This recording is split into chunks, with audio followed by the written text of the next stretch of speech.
Doctor Pesantes, ¿cómo está usted? Muy buenos días. ¿Cómo ha observado usted la inclusión de esta propuesta que solamente usted la hizo durante la última campaña electoral y que sea planteada pues para que la ciudadanía decida si se incorpora o no a la normatividad ecuatoriana?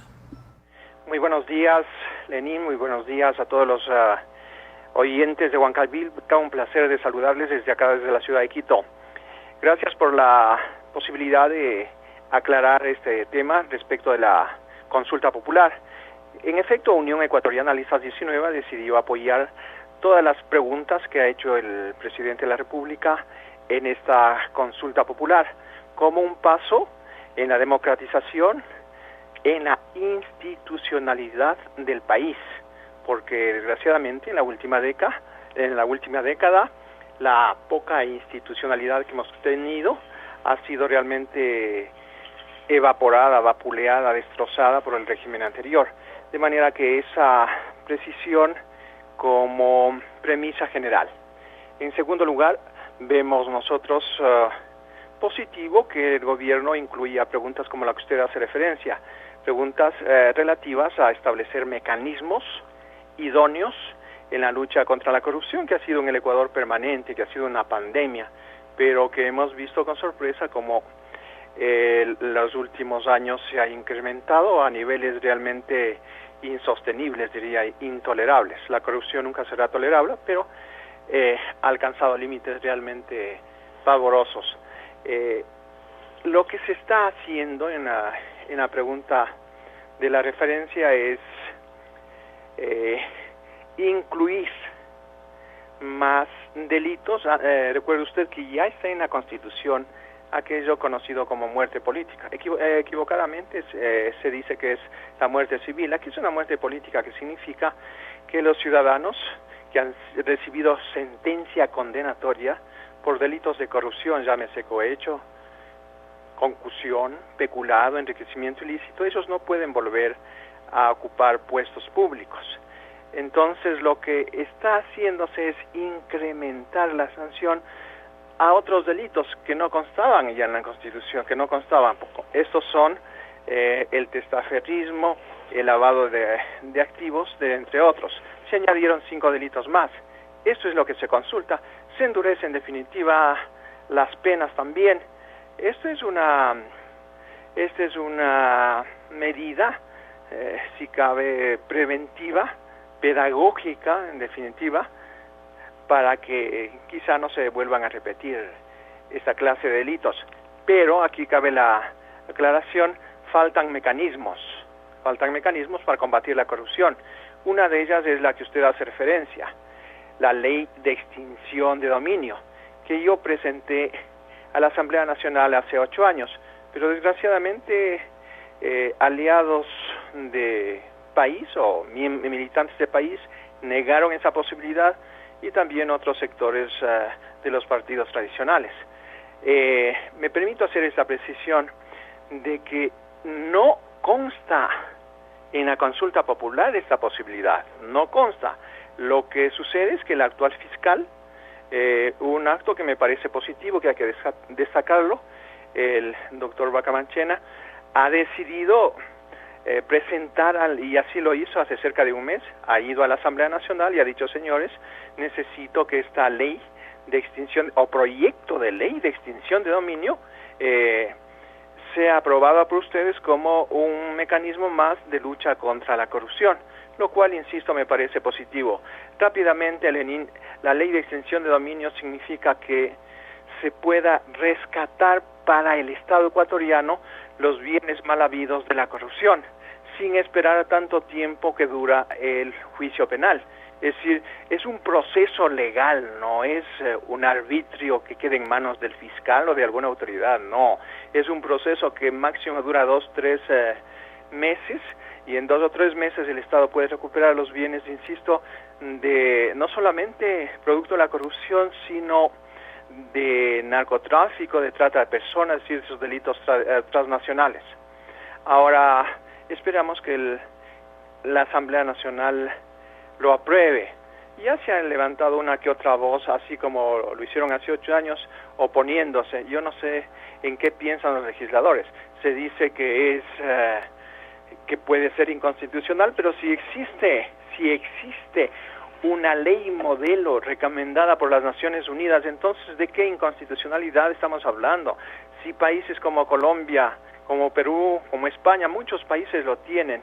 Dígame usted, y para que entiendan los oyentes, ¿qué pasa si alguno de las personas que están siendo juzgados por peculado, por enriquecimiento ilícito, por haber organizado asociaciones delictivas, fallece antes de tener sentencia penal?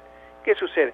Se extingue la acción penal y todos los bienes pues que han adquirido, entre comillas, ilícitamente, pasan a manos de los familiares. Es lo que se pretende impedir, es decir, mecanismos idóneos en la lucha contra la corrupción. De modo que hago esta precisión. Es importante entonces que el Congreso Nacional, además de la propuesta que esté en la consulta, incluya la ley de extinción de dominio. Otro de los aspectos, si usted me permite, Lenín, es aquello que mañosa y arbitrariamente en el pasado gobierno se incluyó, ahora está ya en el COIF, es aquello del artículo 581. ¿Qué es lo que dice? Que el fiscal general no puede investigar los casos de peculado. El peculado, para que la ciudadanía lo entienda, es en definitiva apropiarse de dineros del Estado. Es el delito más frecuente, más recurrente. Antes y toda la vida la Fiscalía, cuando se enteraba, se denunciaba un delito de peculado, podía inmediatamente iniciar un proceso penal, pedir medidas cautelares, prisión preventiva, prohibición de salir del país. Eso podía hacerlo, pero el gobierno anterior, en una forma arbitraria, primero hizo una resolución hace ya 8 años y después lo elevaron al Código Orgánico Integral Penal para que sea ley, en el sentido de que el fiscal general, la fiscalía en general, los 700 fiscales no pueden hacer nada mientras la Contraloría no le envíe un informe con indicios de responsabilidad penal. Controlan al Contralor y pues paralizan la justicia. De manera que ese es otro mecanismo que debe ser implementado como idóneo para luchar contra la corrupción que azota al país. Doctor Pesantes, me va a permitir, ya que estamos hablando de la corrupción, que es uno de los ejes transversales de esta consulta, me va a permitir solicitarle su opinión en relación a cómo observa usted el trabajo desarrollado hasta el momento por la Fiscalía, por los jueces, por el sistema judicial en su conjunto, en relación al caso Odebrecht, en relación al combate contra la corrupción a través de este caso emblemático, pues, cuya sentencia ya ha sido notificada el día de ayer. Entonces aprovechemos la coyuntura y queremos también, aprovechando su presencia, conocer su criterio. Yo puedo decirle que de lo que he podido observar en el desarrollo del proceso, se ha respetado las garantías del debido proceso. Muchas de las actuaciones han sido conocidas públicamente y yo veo satisfactoria la actuación del fiscal, porque hemos podido ver que un conjunto de pruebas que se han actuado de manera inclusive pública, apuntan definitivamente hacia la responsabilidad de los que hoy ya son sentenciados en primera instancia. No olvidemos que solamente se ha ventilado, ha concluido un caso. Bueno, todavía cabe la apelación que estarán presentando, creo que en estas horas, en estos días, porque recién antes de ayer ha sido notificada la sentencia por escrito, entonces cabe la apelación, pero hay un solo proceso que ha sido ya sentenciado, y más allá de las personas que han sido sentenciadas, porque en lo personal pues no tengo nada que decir, pero me parece que es saludable que se establezcan sanciones para quienes aparecen responsables, en este caso que usted me pregunte, en el caso de Odebrecht. Ruiz está con nosotros aquí en la mesa de trabajo y tiene también algunas consultas por usted, doctor Pesantes. Gracias, Lenín. Doctor Pesantes, buenos días. Actualmente existen herramientas para atacar la corrupción. La unidad, por ejemplo, de análisis financiero contra el lavado de activos, está la ley de la contratación pública, así como también el mismo Código Orgánico Penal. ¿Acaso estas instituciones o estas herramientas no han funcionado eficientemente? Desde su perspectiva, por favor. Existen algunos mecanismos, pero han sido insuficientes. Mire usted cómo en este periodo que ha habido mucho dinero para contrataciones, estamos hablando de contratos no de 1 o 2 millones, estamos hablando de contratos de 200, 600, 800 millones. Y entonces el país ve absurdo cómo se ha despilfarrado tanto dinero. Este tipo de contratos puede ser, si cabe, un acicate para los amigos de lo ajeno, los amigos de llevarse lo que no les corresponde. En todo caso, los mecanismos que se tiene actualmente son ineficaces. Muchos están escritos en la ley. Le digo algo muy concreto. Por ejemplo, y esta es otra pregunta, el Consejo de Participación Ciudadana y Control Social, que es parte del quinto poder y que hoy se pretende reformularlo, nombrando a otras personas. Ese consejo tiene como obligación principal, además de esos concursos de merecimientos que han sido muy cuestionados, tiene la obligación de ser la institución encargada de llevar adelante la lucha contra la corrupción. Ellos deben elaborar un plan nacional anticorrupción. Deben cumplir la función que hoy está cumpliendo esa comisión ciudadana ad hoc de las personas mayores de edad, si me hago entender, ellos que han denunciado los hechos de corrupción. Esa función le corresponde al Consejo de Participación Ciudadana. No han hecho absolutamente nada. De manera que tanto ciertas leyes como ciertas instituciones encargadas en la lucha contra la corrupción han servido simplemente como figuras ornamentales.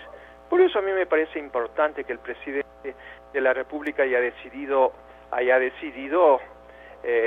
prácticamente eliminar este consejo a partir del 4 de febrero para que vengan otras personas. Ojalá ellos cumplan a cabalidad con sus funciones, investigando, denunciando actos de corrupción, presentando a la Fiscalía para que la Fiscalía los pueda judicializar.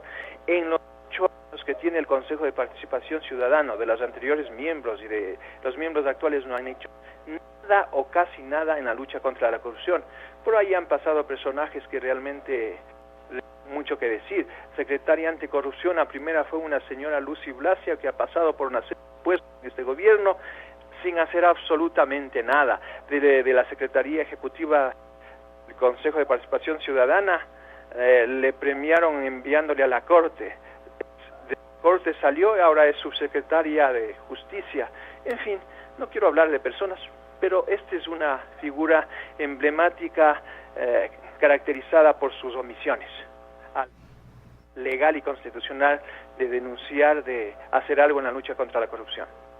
Es verdad que el presidente de la República, Lenín Moreno, fue el que propuso la consulta popular, pero también ha ampliado las sanciones que se deben establecer por delitos de las que ya existen actualmente, por ejemplo, en el Código Orgánico Penal, en los artículos 278 y 279, donde te indican pues que si hay personas que se encuentran en temas de ilícitos o de peculado, pues pueden ir a la cárcel y pues tampoco pueden participar en cargos públicos en siguientes elecciones. Sin embargo, algunos opositores o los que están en contra de la consulta popular indican que este mismo Código Penal pudo haber sido de pronto reformado sin necesidad de que se llegue a una consulta y se gaste tanto dinero. Su opinión, por favor. Mire, en efecto, algunas preguntas pudieron haber sido objeto de una reforma legal, es decir, hay un principio en derecho que dice: las cosas se deshacen de la misma manera que se hacen. De manera que si es el Congreso mediante ley el que los aprobó, por ejemplo, la ley de plusvalía, entonces pudo haber sido por la misma vía eliminado.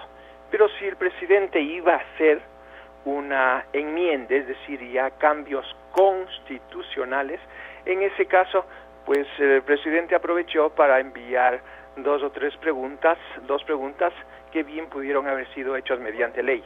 No tiene fundamento aquello de que el presidente está malgastando el dinero porque pudo haber enviado al Congreso, pero las otras que son de carácter constitucional, en definitiva, tenían que ser consultadas. Simplemente el presidente agregó dos preguntas más.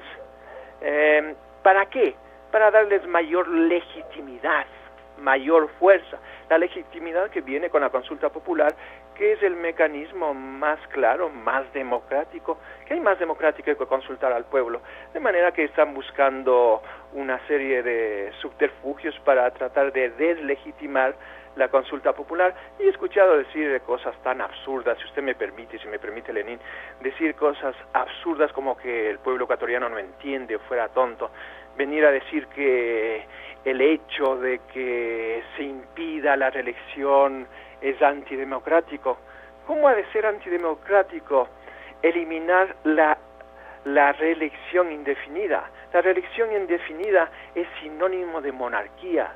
Así como en la democracia, en la república, es igual a alternabilidad, a división de poderes, así la monarquía es concentración de poderes y el carácter indefinido, vitalicio en la dirección del Estado. De manera que hay que aclarar estos temas. Yo siempre estuve en contra de la reelección por doctrina, porque le acabo de decirle, la reelección no corresponde, y si es indefinida peor, no corresponde a una democracia.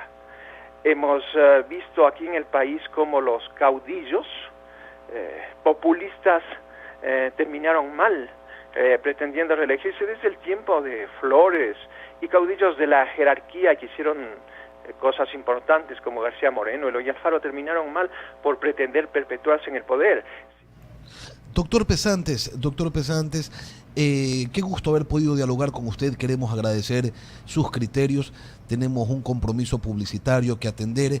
En todo caso, esperamos en una próxima ocasión poder volver a contactarnos para continuar analizando no solamente los temas de la consulta, sino la política, el avance o los retrocesos, los estancamientos del sistema judicial, ya que usted es un conocedor profundo sobre estos temas, y también, por supuesto, para conocer sobre las actividades políticas que está desarrollando usted con su movimiento Unión Ecuatoriana. Queremos agradecerle al doctor Pesantes por habernos acompañado la mañana de hoy. Será hasta una próxima ocasión, doctor. Yo soy el agradecido por haberme ustedes convidado a esta charla. Yo iré próximamente a Guayaquil, y de las primeras cosas que voy a hacer es pasar por Huancavelica, saludándoles y conversando sobre temas que son de permanente actualidad. Muy buenos días para quienes escuchan Radio Huancavelica. Feliz. Muchísimas gracias, doctor Pesantes, lo estaremos esperando. Huancavelica, la H grande de la información.